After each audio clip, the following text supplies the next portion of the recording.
Di salah satu dokumen disebutkan bahwa hampir semua orang yakin kalau si wanita tersebut ini mati karena bunuh diri. Bahkan salah seorang resepsionis di hotel yakin bahwa dia melihat ada seorang laki-laki di samping Jennifer pada saat dia melakukan check-in di hotel. Yang kuat dugaan itu adalah Louis Vergette. Halo Ces, balik lagi di channel Ngompas, channel yang ngomongin apa saja. Di antaranya ngomongin kasus-kasus kriminal seperti video ini. Dan ini adalah video yang bakal mengupas kasus kematian seorang wanita di sebuah hotel di Oslo, Norwegia. Seperti apa kasus lengkapnya? Tonton terus video ini sampai habis, Ces, pastinya. Dan sebagai bentuk dukungan buat channel ini, silahkan buat kalian yang baru pertama kali ke channel ini atau yang belum subscribe, silahkan tekan tombol subscribe dan nyalakan loncengnya pastinya biar kalian dapat update video-video terbaru dari channel ini. Mari kita mulai pembahasan kasus ini, tapi seperti biasa, mari sama-sama kita simak intronya dulu, Ces.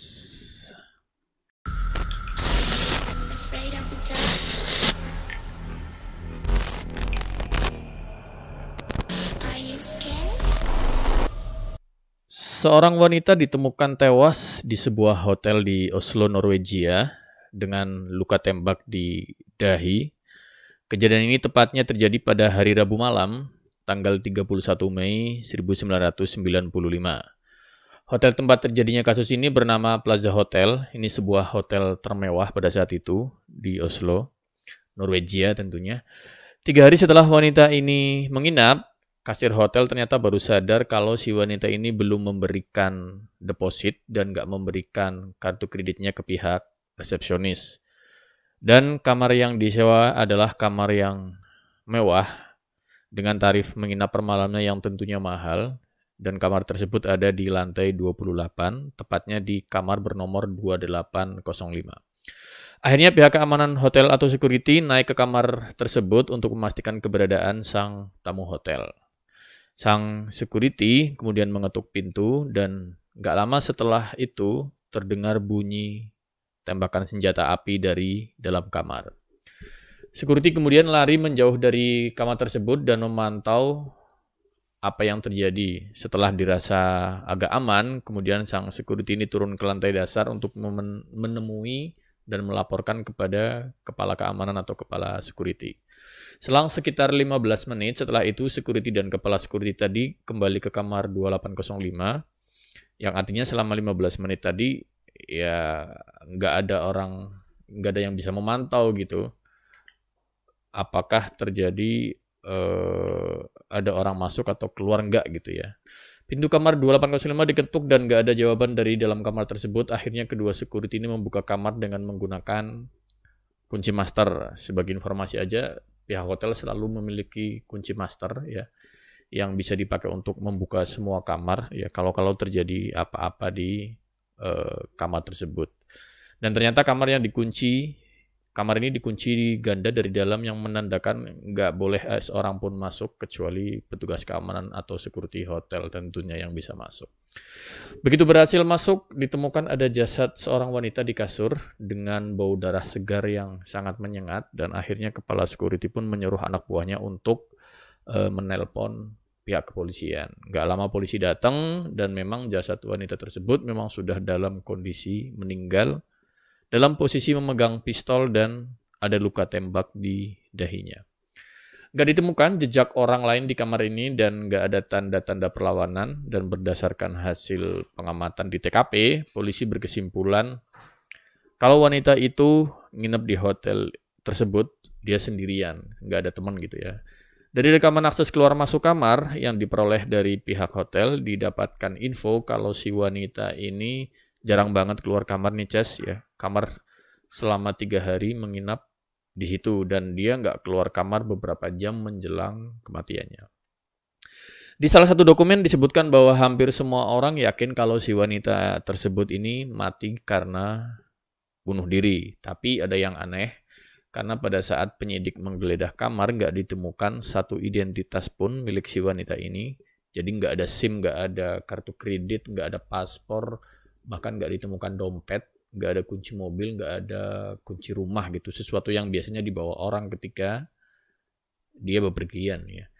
Dan di TKP juga nggak ditemukan sikat gigi, sikat rambut, kosmetik ataupun perlengkapan mandi gitu ya. Barang-barang yang biasanya ada di kamar seorang wanita gitu. Tapi ini ternyata nggak ditemukan di kamar tersebut. Ditemukan juga hal aneh lainnya, yaitu semua label atau merek atau brand dari bajunya ini udah dicopotin semua. Dan hal yang paling aneh adalah si wanita ini bisa dikasih kamar tanpa dia membayar uang muka atau menunjukkan kartu kreditnya. Atau dia nggak deposit di awal gitu. Ini hal yang nggak lazim di seluruh hotel dimanapun gitu ya. Apalagi ini hotel mewah yang punya standar yang ya seharusnya dilakukan gitu ya.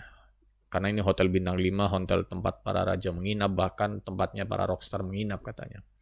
Satu-satunya identitas yang ada adalah yang tertulis di kartu tamu hotel, di mana di sana tertulis nama Jennifer Vergate ya. Tanggal lahir 23 Agustus 73, nomor telepon ada juga dan alamat negaranya di situ tertulis Verlaine, Belgium atau Belgia. Karena tertulis alamatnya kota Verlaine, Belgia, maka kepolisian Norwegia berkoordinasi dengan kepolisian Belgia melalui jaringan Interpol tentunya untuk memberitahu bahwa wanita tersebut sudah tewas. Kepolisian Verlaine, Belgia ternyata baru sadar bahwa nggak ada yang tahu keberadaan keluarganya sesuai alamat tersebut. Karena ternyata si wanita tersebut hanya fiktif dan nama yang didaftarkan di pihak hotel ternyata adalah nama palsu. Polisi kemudian coba mencari sidik jari dan hanya berhasil menemukan satu sidik jari yang ternyata setelah dibandingkan dengan data sidik jari yang ada di Interpol, gak cocok dengan sidik jari manapun. Ini yang aneh sih kalau saya bilang. Akhirnya polisi berkesimpulan bahwa ada kemungkinan kasus ini lebih dari sekedar kasus bunuh diri, karena faktanya 3 hari sebelum kedatangannya ke hotel ya, ini si wanita ini udah menelpon pihak hotel dan memberitahu bahwa dia akan datang bersama seorang laki-laki bernama Louis Vergate. Jadi di buku tamu tertulis nama Jennifer dan Louis Vergate gitu ya di buku tamu hotel pendaftarannya. Bahkan salah seorang resepsionis di hotel yakin bahwa dia melihat ada seorang laki-laki di samping Jennifer pada saat dia melakukan check-in di hotel. Yang kuat dugaan itu adalah Louis Vergate. Dan gak lama setelah si Louis ini muncul ya dia menghilang tanpa jejak karena ya sesuatu yang aneh karena hotel punya kamera CCTV gitu ya. Dan gak ada informasi tentang si Louis ini di berkas penyidikan polisi. Seperti menguatkan dugaan bahwa ya kalau pihak kepolisian gak melakukan pemeriksaan kamera CCTV yang ada di hotel. Ada banyak sekali pertanyaan, tapi cukup susah untuk mencari jawabannya atas kasus ini. Bahkan laporan kehilangan anggota keluarga pun nggak ada, ya, nggak ada, baik di Oslo maupun di Belgia. Ini sesuatu yang aneh yang menjadikan pengungkapan kasus ini menjadi sangat sulit. Selama beberapa minggu gitu ya, kasus ini dinyatakan sebagai kasus pembunuhan, tapi setelah pihak penyidik nggak bisa menemukan informasi baru, akhirnya dikembalikan ke teori awal bahwa ini adalah sebuah kasus bunuh diri. Dugaan lebih detailnya adalah wanita itu mengalami depresi atau mengalami gangguan kejiwaan yang menyebabkan dia ingin mati secara diam-diam dan nggak ingin ada seorang pun yang tahu identitasnya gitu. Ini dugaan polisi. Untuk mengungkap kasus ini, jasad Jennifer sengaja disimpan selama 1 tahun sembari menunggu perkembangan kasusnya dan berharap bisa mengungkap identitas sebenarnya siapa gitu ya. Sampai akhirnya setelah 1 tahun, yaitu pada tahun 1996, kasus ini ditutup dan memutuskan untuk mengubur wanita itu tepatnya pada 26 Juni 96 tanpa ada upacara pemakaman dan tanpa ada nama di batu nisannya. Setelah hampir 25 tahun kasus kematiannya, kasus ini coba kembali dilakukan penelusuran. Penelusuran diawali dengan mengunjungi Verlaine, Belgia, kota yang tertulis di buku tamu hotel sebagai alamat si Jennifer tadi gitu ya. Sebuah kota yang berpenghuni sekitar 4.000-an penduduk lah gitu. Seorang wartawan yang udah biasa meliput berita di kawasan tersebut akhirnya melakukan penelusuran dengan cara mewawancarai orang-orang yang pernah tinggal di sana pada sekitar tahun 1995, yaitu tahun di mana Jennifer ditemukan tewas di Oslo tadi. Bahkan seorang mantan wali kota yang menjabat sebagai wali kota di Verland pada kurun waktu 1995 ini gitu ya, dia menyatakan bahwa dia nggak mengenali sketsa wajah yang diduga sebagai Jennifer. Padahal sang mantan wali kota ini dia berani memastikan bahwa dia mengenali seluruh warganya pada saat itu. Bahkan warga yang lain juga mengaku nggak ada yang mengenali sosok Jennifer ini atau nama Jennifer ini. Di buku tamu, Jennifer juga menuliskan alamatnya di stasiun Rudela nomor 148 dan ternyata nomor itu nggak ada di sana. Nomornya hanya ada sampai nomor 100 dan dipastikan Jennifer bukanlah berasal dari Verland. Artinya alamat yang dituliskan di buku tamu hotel adalah benar-benar alamat palsu gitu.